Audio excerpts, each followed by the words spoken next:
Hello, everyone. Thank you all for coming today. It's great to see you all in person in a world that is mostly virtual. It's good to see you in person. All of our virtual folks online, thank you for being here as well. My name is Gabrielle First. I'm the Chief Sustainability Officer of CAP Management. And it is my pleasure to bring all of these lovely panelists here today to talk a bit more about Energize Denver, the ordinance itself, as well as different kinds of solutions that you can implement to start reaching your energy reduction goals. Today's session is going to be action oriented. I really wanted this to be able to give you all the resources to get out of this room and hit the ground running. Start talking to the panelists, set up meetings for them to come to your property, assess your property, and start implementing some solutions there. One thing I will say before we get started, so there's a lot of Park Lane condo folks online. Thank you so much, and in this room. Thank you so much for allowing us to host here. It's a beautiful building. It's a great space, and we really appreciate that. So thank you all Park Lane folks. This session is geared for all HOAs. So we won't be talking about any one HOA in particular. We want this to be applicable to people, all folks within our portfolio and also even HOAs outside of it. For context, I will say that Park Lane, so there's 3 buildings here at Park Lane. Each building, or if you added up all 3 of the square footages of these buildings, it comes out to roughly 480,000 square feet. I only say that because we're going to be talking about square footage for buildings and different requirements for different square footages of buildings. And it's lumped into 25,000 and under and 25,000 and over. So as you can tell, Park Lane definitely falls in that 25,000 and over category. And you can sort of, if you live at a different HOA, you can visualize this property and think about, okay, my property is maybe roughly one of these towers. It's probably roughly about 120,000 square feet or so. So this content today is really targeted towards the over 25,000 square foot folks. But we will be talking very briefly about some of those smaller building requirements as well, just so you have the information and in case anyone online or anyone in this room is associated with a smaller association. I will also just quickly say that there are some acronyms that might come up that you'll hear over and over again. Us working in this field, we say them without thinking that people might not know what they mean. EUI is the first one. That stands for energy use intensity.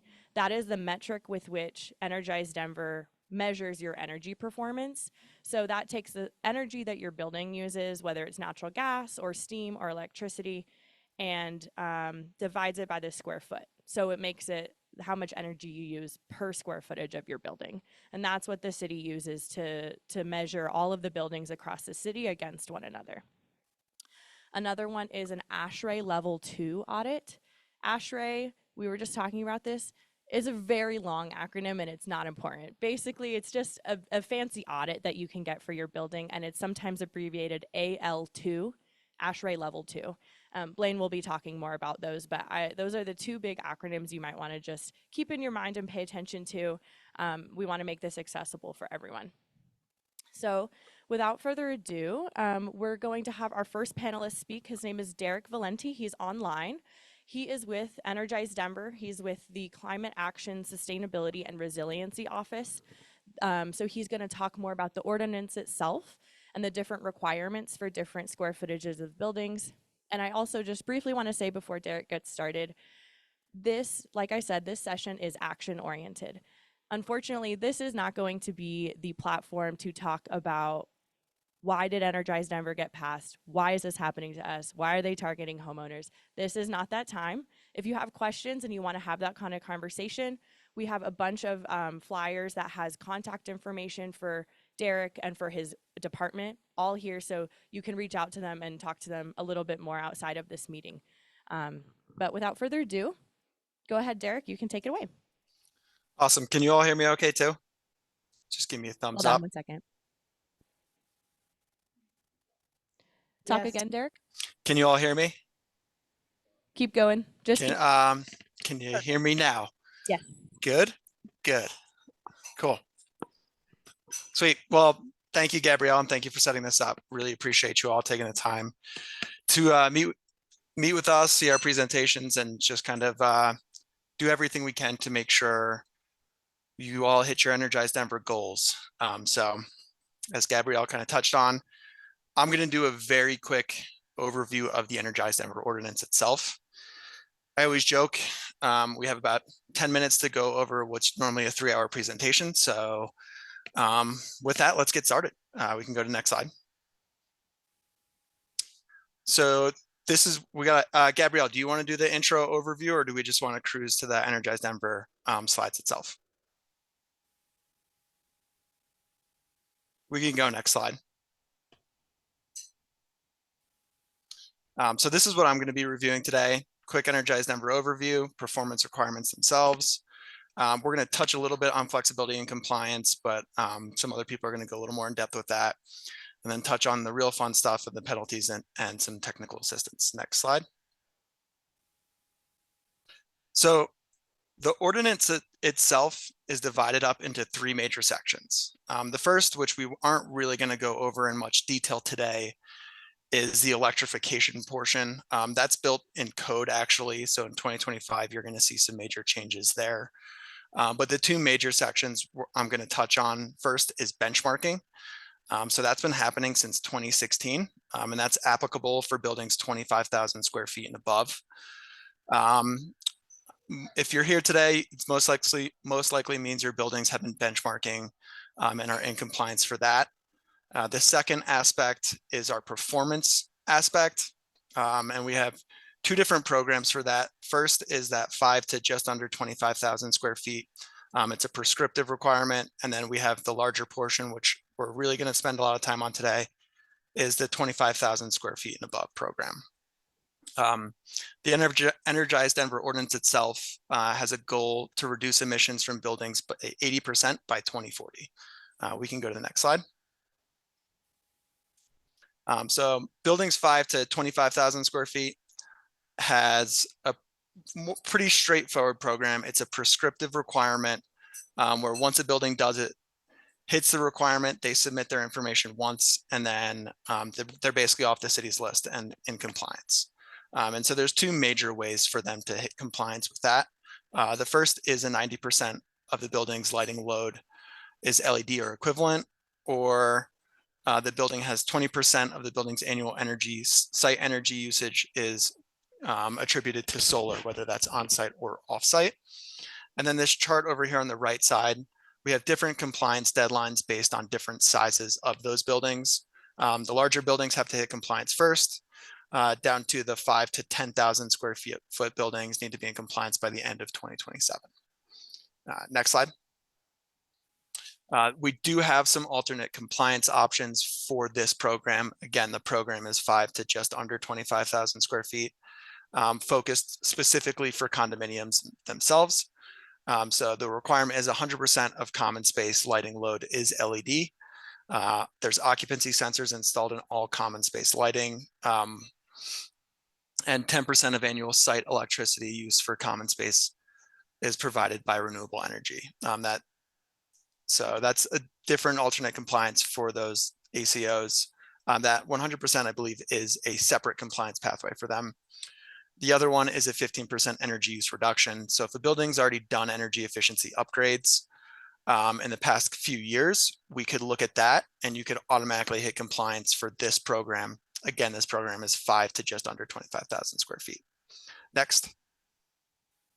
If you have not claimed your building yet in this program, I recommend you take out your phone and scan this QR code and you can claim your building. We know that there's some buildings run by CAT management that have yet to claim their building. But this is a way for us to follow and get you submitted and prescribed. Not claiming your building doesn't mean you're exempt from the program. So please do that, claim your building, and then we can get that building through this program nice and easily. Next slide. So the meat and potatoes of today. So the larger building program is 25,000 square feet and above. And the way we created this program is we set targets for the 15th percentile of specific property types based on a 2019 baseline. And so basically what we want is all buildings within a specific property type to be the top 15% efficiency that they can be in Denver.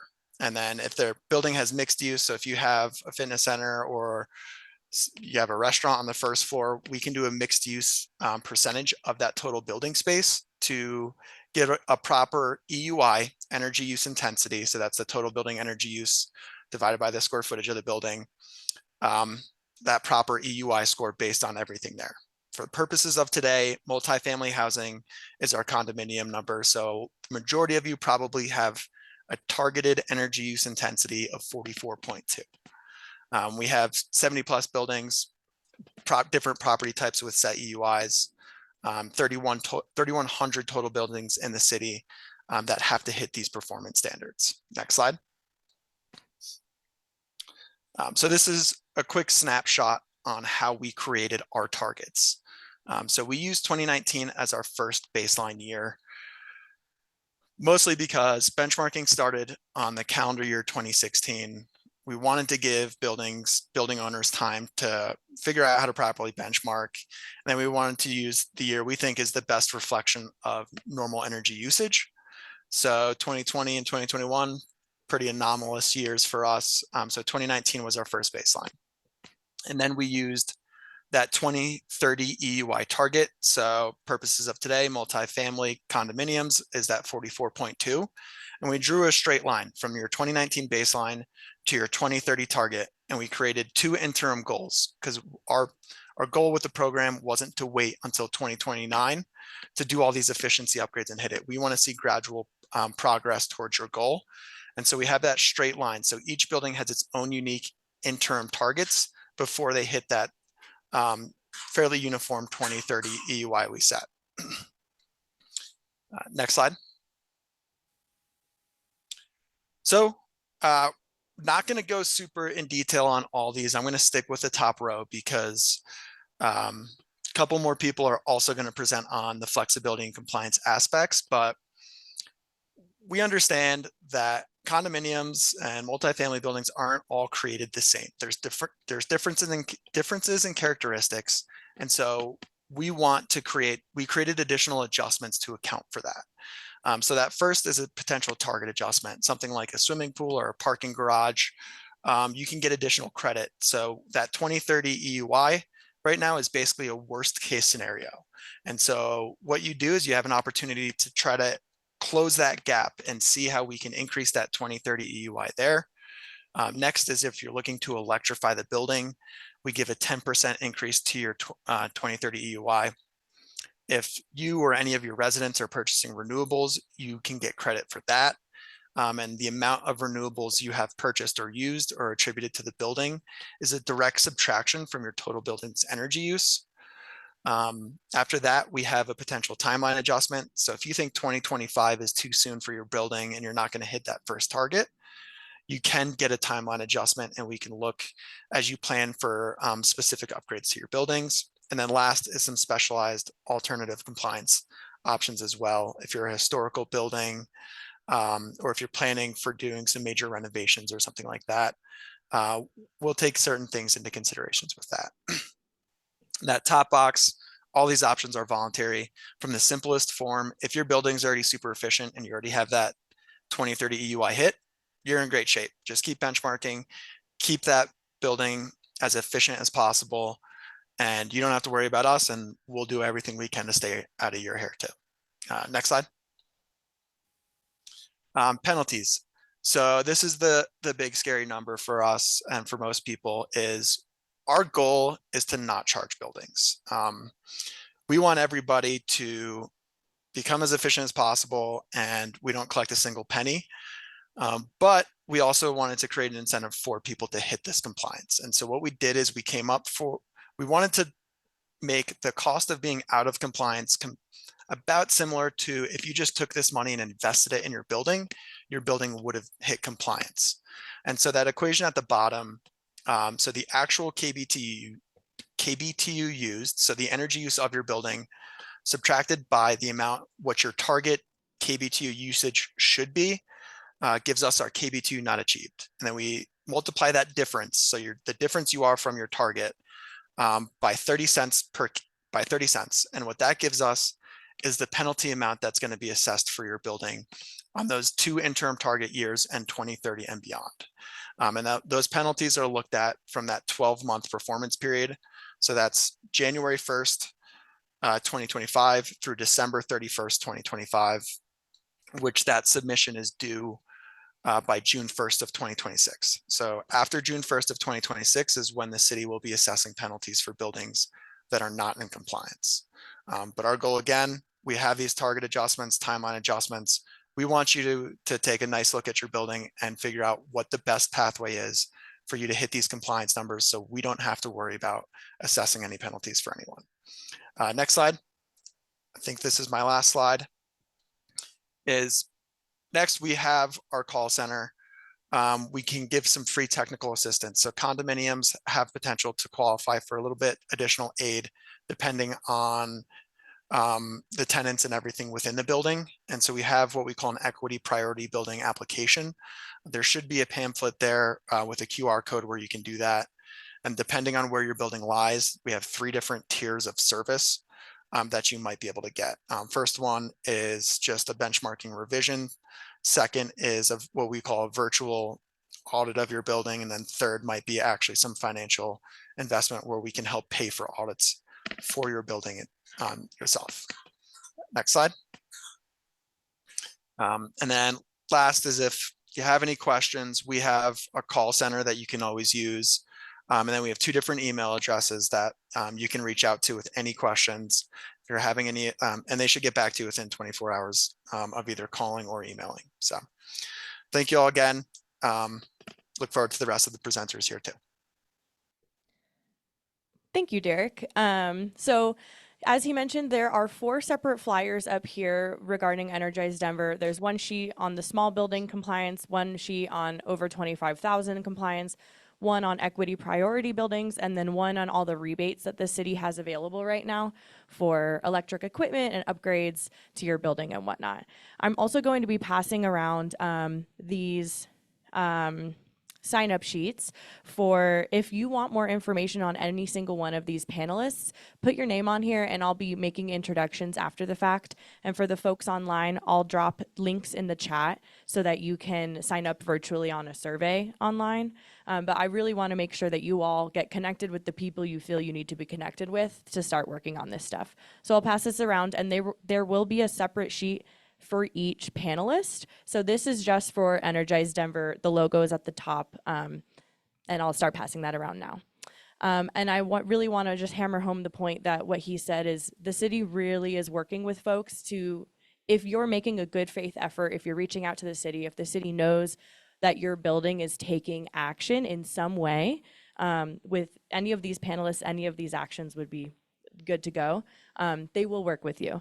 The previous panelists for Energize Denver used the words, "We will bend over backwards." So I just want to put that out there. The objective is not to fine people. Okay, thank you, Derek. And I will pass it off to Blaine with Abraxas Energy. Hello, everyone. My name is Blaine Bennett, and I work for Abraxas Energy. We are an energy consulting firm in the Denver area, and I've worked closely with Denver for their electrification program, as well as helping clients throughout the Denver area with target adjustments and ASHRAE Level 2 audits. Today, I'll be discussing target adjustments. This modifies your 2030 EUI goals, as we discussed previously. That is energy use index or intensity, and that determines your energy consumption per square foot and your energy requirements for 2030. I'll be touching on the ASHRAE Level 2 audit. This is a study/report that details the condition of your buildings and calls out possible energy efficiency projects. And I'll also be touching on the upcoming electrification code changes and timeline adjustments and how you may qualify for those. These are all very in-depth topics, and I'll only be scratching the surface, but there is so much more detail to all of these. First, I'll touch on the target adjustments. This is to modify your 2030 energy use intensity baseline or 2030 final target. This determines your starting point and your finishing line, so you know how much energy reduction you will need to do. These target adjustments kind of fall into three separate categories. The first is possible errors in the submission of your data to the city of Denver. For example, it's possible that you labeled the wrong square footage, wrong building type, or omitted commercial space such as retail, restaurant, or an office space. The other type of target adjustment is the prescriptive target adjustment, and these cover pools and parking, and they provide a fixed energy allocation per use type to increase your 2030 EUI target. And lastly, we have kind of the miscellaneous target adjustment, and this covers third-party loads such as antennas and heated driveways. Typically, these would have to be submetered, and that energy can be subtracted out of your total building energy consumption prior to submitting your benchmarking report to Denver. And lastly, we have the EV charger target adjustment, and EV chargers typically collect your energy consumption, so that information can be extracted and then subtracted out of your building's energy performance. Very important point, if your condominium has a 2030 target of 44.2 and you have parking and or a pool, you qualify for a target adjustment. Next, we'll touch on the ASHRAE Level 2 audit. ASHRAE is the overseeing body, and the Level 2 is just the detail and accuracy that goes into that report. The ASHRAE Level 2 report details buildings' conditions and identifies opportunities to reduce energy consumption. To do this, we review building envelope, HVAC, domestic hot water, lighting, anything that consumes energy at your property. Additionally, if you have a commercial type space, that audit would include that space as well. Based on our findings, we come up with a list of low cost and capital type improvements that detail energy savings, cost savings, estimated project cost, EUI impact, and calls out possible rebates. Typically, the low cost type measures can be implemented either by residents, site staff, or through Xcel's multifamily program, as we'll talk about here in a bit, while the capital type improvements may require vendor or contractor involvement. We always preach to attack the low-hanging type, low-cost measures first to help you meet the interim targets.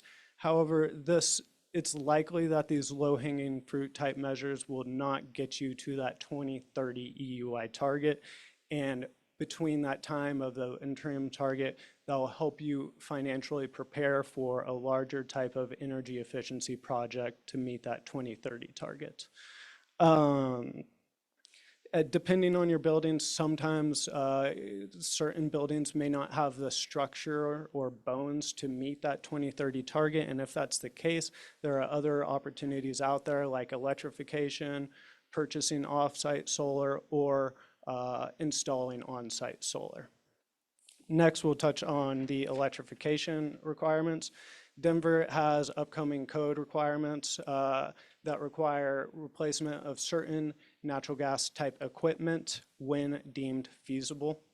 And starting in 2025, when you replace natural gas furnaces, rooftop units, domestic hot water heaters, you will have to upgrade to heat pump type equipment when deemed feasible.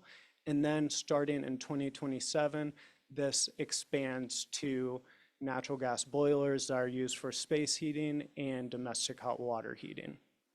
Again, this is only when deemed feasible. Feasibility is determined through an electrification feasibility report offered through Denver. This details possible project cost as well as possible energy savings, and based on the output of the study will determine if you would be required to electrify. Denver offers a rebate for this study through the City of Denver's website, and you can apply for that rebate through the website. Additionally, they offer equipment rebates that are very generous and should be taken advantage of if you decide to electrify. While Denver is forcing the hand for electrification, heat pumps are a great alternative. They operate at 200 to 300% more efficient than the natural gas counterpart, and it is a great opportunity to reduce your EUI. Next, we have the timeline adjustments. Your property can qualify for a timeline adjustment to extend the interim due dates or that final 2030 due date based on a variety of different opportunities. The first is planning for end of use, end of life equipment. For example, let's say you plan on upgrading your HVAC equipment with a high efficiency version, but you have a handful of years left on that current equipment.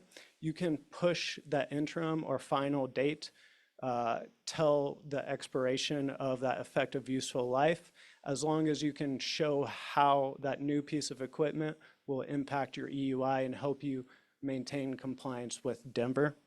Other type of timeline adjustments include large renovations, as long as you can detail how that will reduce your energy consumption, whether your property is experiencing financial hardship, if you're served by the steam loop, if you are a historic property and because of that characteristics you have limiting factors on what you can do to your property. These are all opportunities to pursue a timeline adjustment. Timeline adjustments require a handful of different documentation, but no matter what timeline adjustment you pursue, you will have to pursue an ASHRAE Level 2 audit to submit as documentation. At Abraxas, we like to combine that target adjustment with the ASHRAE Level 2 audit. The reason being, it's typical that you have some sort of characteristic of your property that allows you to adjust that 2030 goal. And we need to know the starting point and finishing line before we can give the best direction to meet your targets. Additionally, we provide follow-on support in form of an energy action plan, which can provide project management support, rebate applications, engineering design, anything to help facilitate the implementation of one of these energy efficiency projects. Lastly, I want to emphasize the importance of breaking these energy efficiency targets into smaller chunks. Attack the low-hanging fruit to help you meet these interim targets while you financially prepare for your 2030 targets through a capital type energy efficiency project. Thank you. Thank you, Blaine. A couple of things I wanted to point out in that talk. So before you came to this event, you should have gotten a reminder email through Eventbrite, and it says your event is in 1 hour. I included a link in there for your ability to click that link, type in your building address, and then it will pop up with your building's goals and your building's baseline. So you have the ability to look and see where your building stands. And to Blaine's point, if you are a multifamily building and you know you have a parking garage or you know you have a swimming pool and your goal is still listed as 44.2, you can automatically get a target adjustment. You can automatically bump that up so you get a little bit more wiggle room. So I just wanted to point that out. And I think let's move on to our next panelist. Hello, everyone. My name is Kevin Hooley. I work on Xcel Energy's Multifamily Buildings Efficiency Program, and that's what I'll be talking about today for just a few minutes here. Happy to take questions afterwards and connect with you all and get into some more specifics. So the Multifamily Building Efficiency Program is designed to make it as easy as possible for you to upgrade the technology in your building and give you an overall picture of where your building's at. As Blaine was kind of mentioning with the low-hanging fruit, that's really what we go after in this program. So I will just quickly break down what we call the 3 different stages of the program. And before I get into that, one of the best things about the program is that it is 100% free. So there are no charges for you for any part throughout the process, as long as you're working within the program and you are eligible. Eligibility requirements real quick. You need to be an Xcel Energy electric or natural gas customer, pretty straightforward, and have at least 5 units in your building. So if you're over 25,000 square feet, there's a pretty good chance you got more than 5 units in there. So that should be all it takes to qualify for the program. And as I mentioned, there's what we call 3 different stages in the program. We start out with doing an energy assessment of the building. This is what we consider an ASHRAE level 1, so it's not as robust as the ASHRAE level 2s, but it's meant to be a great introduction to where your building's at and kind of get the process started for you. So during that assessment, we'll go through and we assess the lighting in the building, any HVAC equipment. We'll take a look into all common areas. Ideally, we like to get into a unit or 2 to see what's in units. And after that, we develop a report for you that breaks down every opportunity we found. Any lighting that we find that isn't LED, we will make recommendations for fixture replacements, bulb replacements, whatever we deem best. And at that point, I can discuss with the building owner or the property management company kind of the next steps for them. So that's the first stage, is getting this energy assessment done and getting a picture of the building. The second stage is what we call our direct install. And this is again, free offering where we can come in and replace any light bulbs that aren't LED already. So any CFL or incandescent screw-in bulbs, we're able to switch out for free. And that includes common areas and in condo units. And so that's why we like to get into the units, is get an idea of what type of lighting is there and if there's any opportunity for us to get in and do those direct installs. On top of the lighting, also included in the direct install is low flow shower heads and aerators. So faucet aerators and low flow shower heads to help you save on natural gas, heating that water up. That during the audit, that's when we kind of determine what possible opportunities there are for that direct install. So once we get the audit complete, that's when we come through and schedule that direct install if the property is interested. And then real quickly, the last stage is project implementation support, rebate support. That's where I come in, following up on the assessment report and just giving recommendations for next steps, what we think are good things to prioritize. And from there, connecting you with contractors to do the work.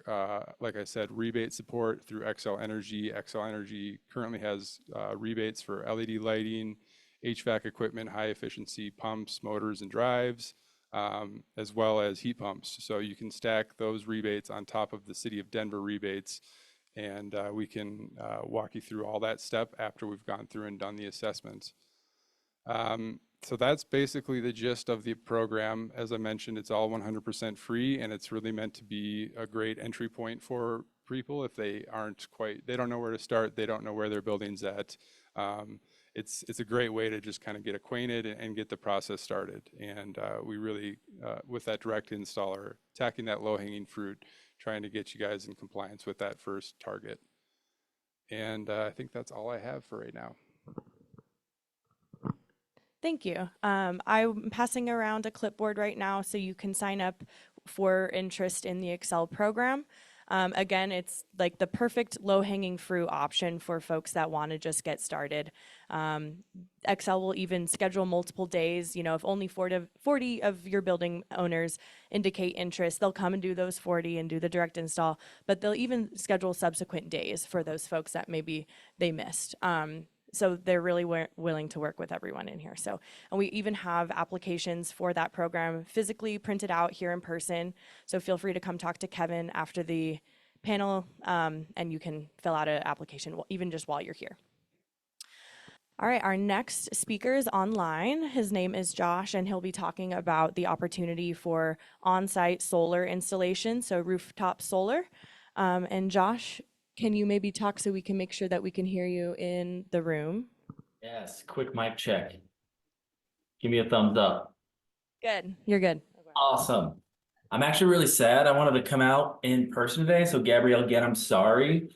But you know, traffic from Boulder to Arvada, then from Arvada to Denver, and then a 4-year-old and 2-year-old just weren't having it. So I'm being action oriented though. I'm focused. Okay. I'm taking your advice. Let's go next slide. Actually, 2 slides, I think. Yeah, one more, please. Again, my name is Josh with ARE Solar. Forward 2, it's all good.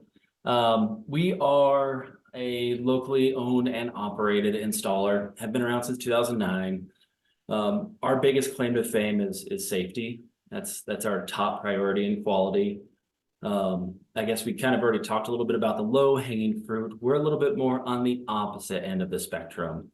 And I joked with the panelists yesterday about this, and we are going to bring down points for your EUI significantly, though it's going to cost a pretty penny, obviously. And those are things that we can quote you. I'll give you a couple options here at the end on how to get a hold of us. Some of you might have been here for the morning session and got to meet Casey, our president, who probably handed out business cards. Again, I wish I could, but it's okay. So write down my email, happy to talk, answer questions, and get quotes to you as quickly as possible. But yeah, I mean, for us, we work with you beyond the installation, like the slide says. So you might have heard a lot of horror stories out there with solar. You know, what happens when my system's gone or system's down and my installer's gone.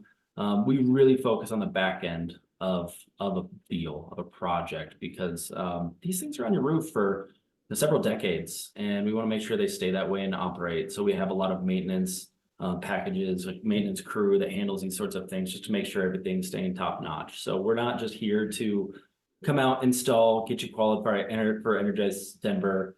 That's not the goal here. The goal is to make sure that we're here with you beyond, obviously. So next slide, please. And yeah, so I'll talk a little bit about solar and how it works. Some of you might not be as familiar, so I'll cover kind of the high level stuff. Obviously, it's sun powered. So when the sun's out, it's going to hit the panels and produce DC energy. That DC energy travels through a bunch of conduit to your electrical panel, which gets converted into AC power at an inverter. And that's the kind of energy you actually use in your building, right? We all use AC energy. So what will happen is you're typically doing that most of the time in the middle of the day. You're producing a lot of energy, really between 10 a.m. and 2 p.m. All that excess, you're not going to necessarily use all of it. So you're going to send that to Xcel, and they have an awesome program called net metering. So anything you send them, you get credited for on your bill. And then, at nighttime, when you're not producing as much as you're using, you pull that energy back at the same value. You can kind of think of Xcel as your battery. Even long term, there's going to be some months where you produce more than you use, and vice versa. So you're using that credit bank to help balance you throughout the course of the year. And that's what we really focus on, is making sure we're sizing the system correctly. You can oversize systems, but it defeats the purpose, because then you're just sending Xcel more energy than you need, and you might never get that back. So it doesn't help the value. And that's really what solar is. It's a value situation here. We're installing systems that pay for themselves in 7 to 9 years with a 10% internal rate of return. That's what IRR stands for. Just think of that as a really good return on an investment. So Xcel even has a program to where you get compensated if you're under a certain billing structure, which most buildings these sizes are. You get paid 4 cents per kilowatt hour for the energy your system generates on top of net metering. It's called Solar Rewards. Fantastic program, but it's for commercial buildings that have demand billing. So one of the things I can look at for you when I have your bill in my hand. Next slide, please. And thank you for driving, Jacob. I know it's probably kind of weird to stay on your toes and make sure someone's clicking. This is what I was kind of hinting at earlier. Solar is great in that it's going to reduce your building's EUI by 33 points. That's calculated on a 200 kilowatt system. That's a significant drop. Again, it's not the low hanging fruit. I think I'm with all the panelists here who recommend let's go with those first. Get you as low as possible, because you might not necessarily need that large of a system for 2 reasons. You might not use that much energy, and 2, you might not need all of it to meet your goals. Sure, the more you can cover, possibly the better financially in the long run. But we're here to really kind of focus and be action oriented, as Gabrielle says. Every roof is different though. So that's why I think we also have a great other panelist here that has community solar, because quite frankly, some roofs just don't qualify. Simply because maybe they're not going to be structurally reinforced well enough beneath. Roof could be too old, which you could re-roof, of course.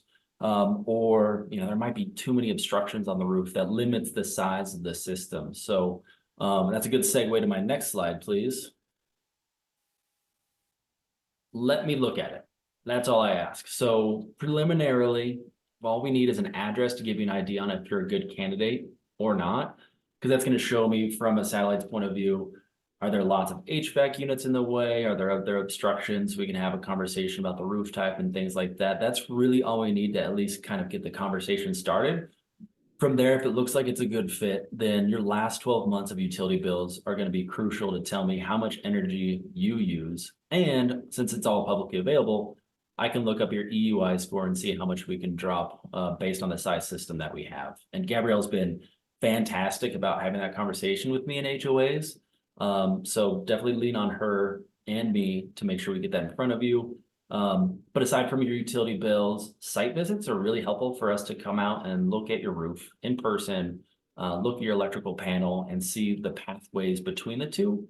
Because you can imagine if you have a really tall building, in fact, the building you're in now, I've seen it from the outside. I could imagine that is a very long run of conduit that goes from the roof to the basement where your electrical panels probably are. So we have to find a pathway in between that's safe for us to install. Obviously, it'd be really challenging for us to install a bunch of conduit on the external side of the roof and the wall. I'm not trying to have cliffhangers or helicopters to install this. So there might be some sort of like a adjacent elevator path or something like that that we could use. So getting on site, getting our foot on the, I guess, the roof is really helpful in that regard. So email me, josh@aresolar.com, or Casey, our president, Casey@aresolar.com, and we can get you taken care of. Take a look at your roof and see if this is a good fit. And that's all I have. I'll stick around afterwards. I'm not going anywhere. So 15 minutes after, I think is what the kind of call out is. But I'll be around. Yeah, if you have questions, let me know. Thank you.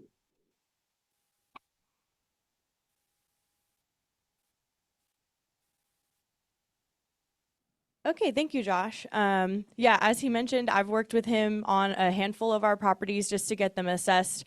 Some of them are great fits, some of them not quite so much. So happy to facilitate that. And in the same vein, I've worked with Blaine probably 1,000 times now on electrification feasibility reports, ASHRAE level 2s, all of these services for our HOAs. So feel free to reach out to any of them. And our last panelist of the evening, I will pass it off to Riley to talk about community solar. All right. Well, thanks for everybody for being here, taking some time out of your day. Now we're all experts in Energize Denver, right? Or who is mostly overwhelmed? All right, me too. It's a lot to take in, and that's why we're all here. We're here to help guide you and see what the best solution is for you, and get you to that end goal. So, you know, Energize Denver, or Denver itself, can be a leader in this space. Which it is. It really is, you know, showing the country what we can do collectively. Let's see. Do I have driving power? Here we go. Okay, so give you kind of an overview of community solar because it is fairly new to. Legislation was passed in 2010 in order to allow this to happen, and what they do is companies can come in and build huge solar farms that are 5 megawatts, which is 5 million kilowatts, in a farmer's field somewhere. Now, they do their best to make sure that if a farmer gives them the land to lease from them, that they're going to give the land back from their use better than they got it.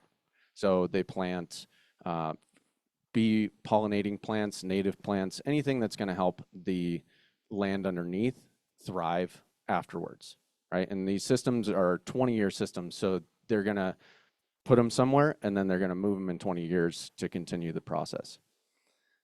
Now, what this does for you is these systems are creating energy for the Xcel grid. And through the Community Solar Rewards, which is a program Xcel has, you're able to work with these solar gardens. And as a resident of Colorado and an Xcel customer, you can benefit from renewable energy whenever you want. Now, the benefit to this whole thing is that it's an offsite renewable system that can benefit you in this. It can reduce your EUI because you're utilizing that energy. And as a resident, if you say, gee, nobody else wants to do this, but I do, you can sign up. And the benefit to you there is that you get 10% off of your electricity usage just by using this.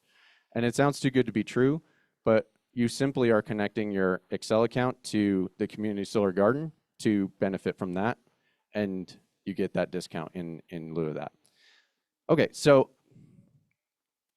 is everybody clear of how community solar works?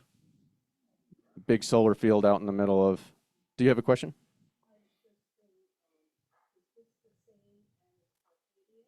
Yes, Arcadia is somebody we partner with. Mm-hmm.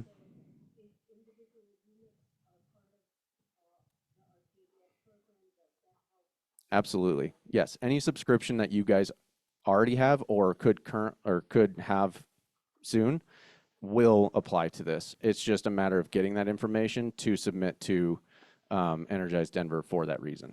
Yeah, good question. Okay, so what this is going to help in, and it's one of the lowest hanging fruits, if you will, is time and savings. And I'm going to go through an example to show you what that means.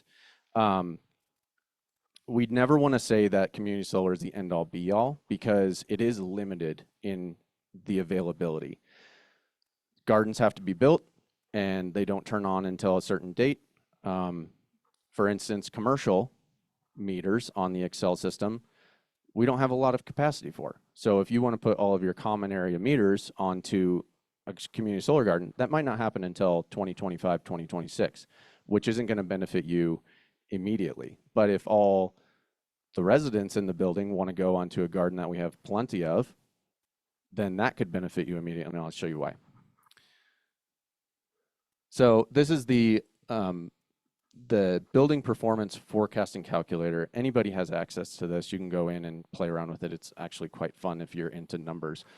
But we're going to go through a couple examples.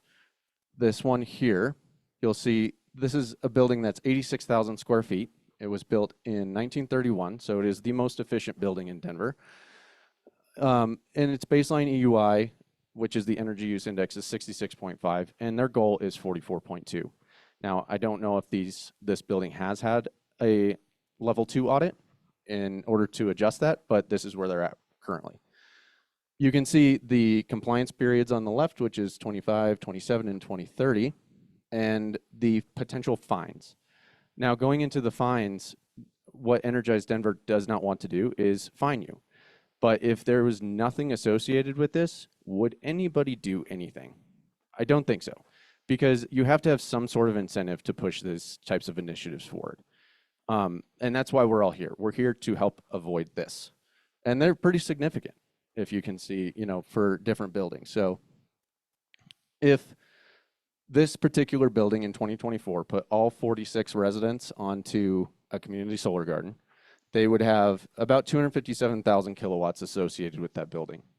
That's going to bring their first potential fine down to 0, which is great. Now, this is a best case scenario, right? HOAs, notorious for never having the ability to agree on anything, right? Can we agree on that at least? Okay, so this is best case scenario. This would be great.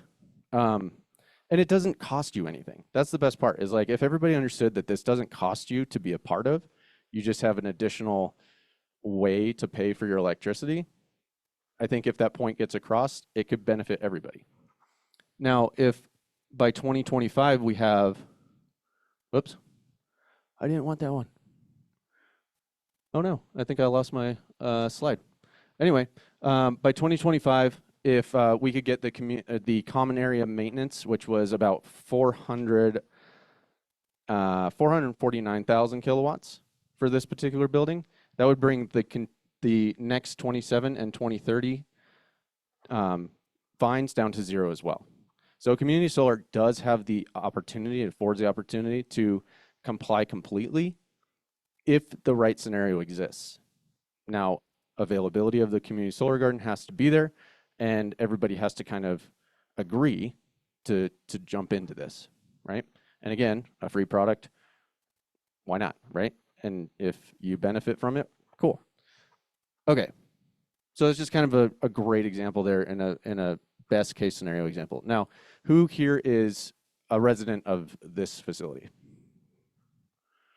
Basically everyone? Couple in the back, not so much? Awesome. Do you mind if I ask where you guys are from? Yeah. Oh, you guys oh, okay. So, all right. Never mind. So this will be great for everyone else. I was able to go in and do the performance calculator for your guys' building. And you can see over there, it does include all 3 facilities and towers.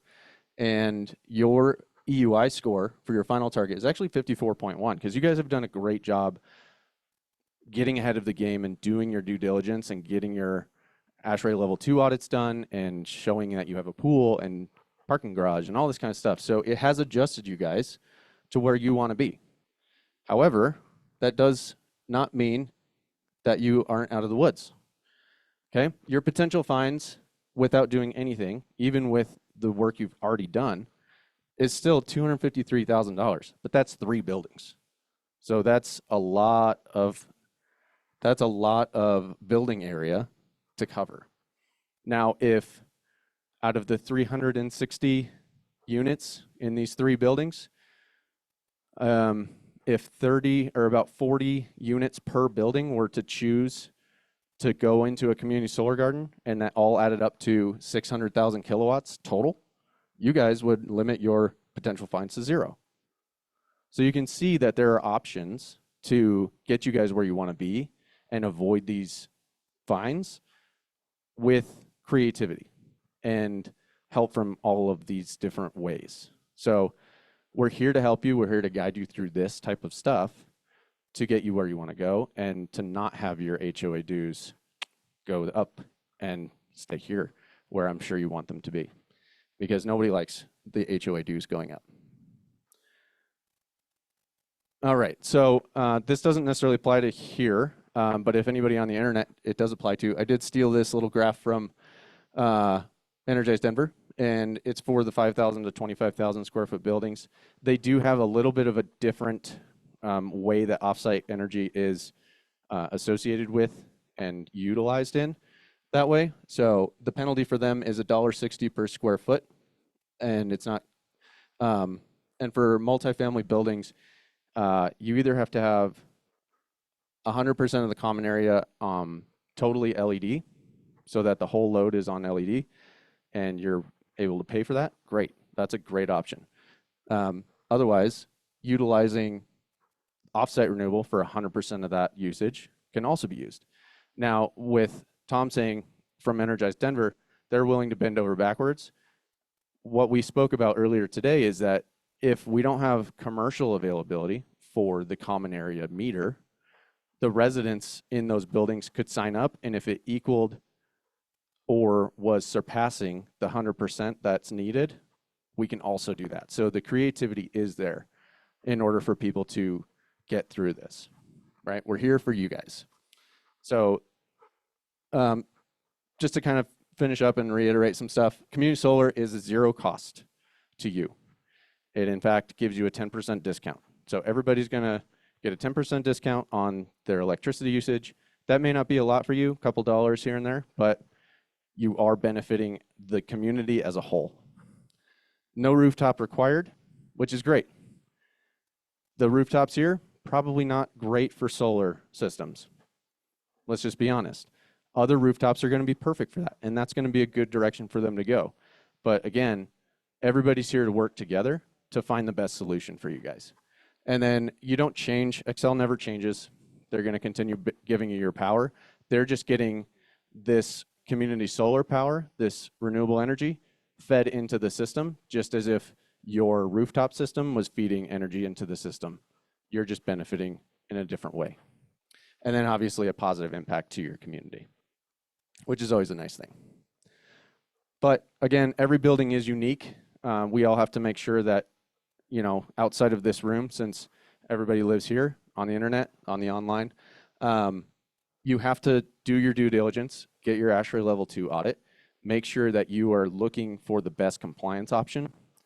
When it comes to community solar and residents, it's kind of a no-brainer to just have everybody look into it and sign up, because number one, they benefit. Number two, it benefits the building's EUI score. And then we look beyond that to see what the next steps are. And you don't have to take away your community solar subscription in order to do something else. It all can work together. So you can do it all at once. So yeah, and we do have some partners that help in reduction of energy use. Tune Energy, Energy Harmonics is what's created from that AC to DC switch over. And if you've been walking down the hallway and you've heard a humming sound coming from a light, or your phone is really hot from charging, this actually helps that. So the infrastructure of a building can be benefited from this little box that can be installed onto the electric panel to minimize the harmonics, and your LED lights are going to last longer. Your phone is not going to get hot when it's charging. It's really, really cool. So if anybody's interested in that, we can definitely get you set up with a meeting there. Abundant IoT has a laundry list of things that they can help you with, including EV charging stations and stuff like that. And we can look into your utility bills and go through them with a fine-tooth comb and kind of see if any mistakes have been made. And if they find anything that has been missed or overpaid, that can get returned back to you. And then Diversity is a way for really high use natural gas users to look at different options and how they pay for their gas. So here's my contact. Definitely willing to look into anything you guys need to guide you through this. We're all here for that. Again, can't reiterate that enough. And the two on the online will always be here for you guys. So don't feel alone in this. It does feel overwhelming, but you know, we dive into this so that you don't have to. Okay? All right, that's all for me. Amazing. Thank you, Riley. I wanted to point out just a couple things. So community solar counts the same way on your EUI score as on-site solar does. So you can get the same benefits of on-site solar by just signing up for community solar. The only hiccup we have sort of run into is I need to know as the person who files the energy benchmarking reports for most of our properties, how many kilowatt hours are coming from renewable sources. That means whatever owners are signed up on a renewable community solar plan need to inform me or whoever. I think it might be actually Boulder Energy Engineers who's submitting your energy benchmarking reports. You need to inform them how many kilowatt hours per month you are using from renewables. That is a tedious process, obviously, and we are trying to find a way to work with solar gardens to have them sort of lump all of that into one to make it easier for the benchmarking. But all that to say, that's really where this starts, is figuring out how many owners are already on renewable plans, and then how many kilowatt hours are they using from renewables so we can subtract that. I think that was it. So I think we're right at 7. So I know that this was only slated to go to 7, but the panelists are here. They'll stick around after. We also can take some questions, and people who have to leave can hop out. People online, please feel free to drop off. I have some of these sign-up sheets still circulating, so please make sure you provide your email if you want any more information on any one of these panelists. And again, they'll be here after, and the folks who are online, I'll make sure to give you all their contact info. So without further ado, are there any questions? Oh, Riley reminded me that I have one more thing to present. Thank you. There's one more panelist who couldn't be here tonight, but she is a representative from Alpine Bank. Alpine Bank is a very HOA-friendly loan institution. As far as I understand, they approach loans from more of a holistic lens, whereas some other banks traditionally will see one thing and then say, no, you're not eligible for a loan here. Alpine Bank is more of a holistic approach. There's a slide on it, but it's just one, and it gives an example of all the things you might need to apply for a loan. So you'll need a reserve study, you'll need up-to-date financials, you'll need tax returns from the past 3 years. There's sort of a laundry list of things, and I can give you more information and connect you with. Her name is Tatiana Miller at Alpine Bank, and she has given me the permission to share that email with any of you if you're interested. But that can be a really good way to finance some of these bigger capital projects like rooftop solar, or maybe a huge electrification project, whatever it might be. And now, without further ado, are there any questions we can take? And again, feel free to step out of here if you have to leave, but I want to provide a little time for questions and answers.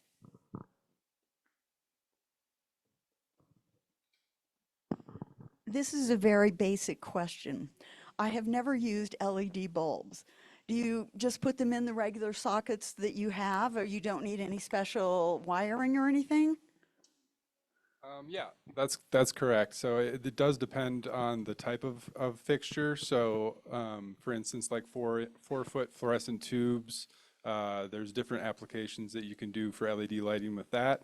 You can have LED tubes that use the existing ballast in the fixture, or you can have ballast bypass tubes. But in general, yes, it's plug and play. You can swap out one with the other. And as far as the Xcel multifamily program goes, anything that screws in, we're able to switch out for you. So it's a one-for-one swap out.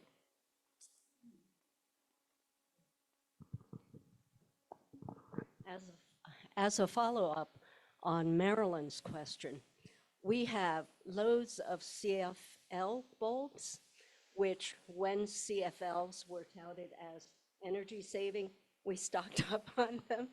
And we have switched to a lot of LEDs, but it's very difficult to get rid of the CFLs. They have mercury, etc.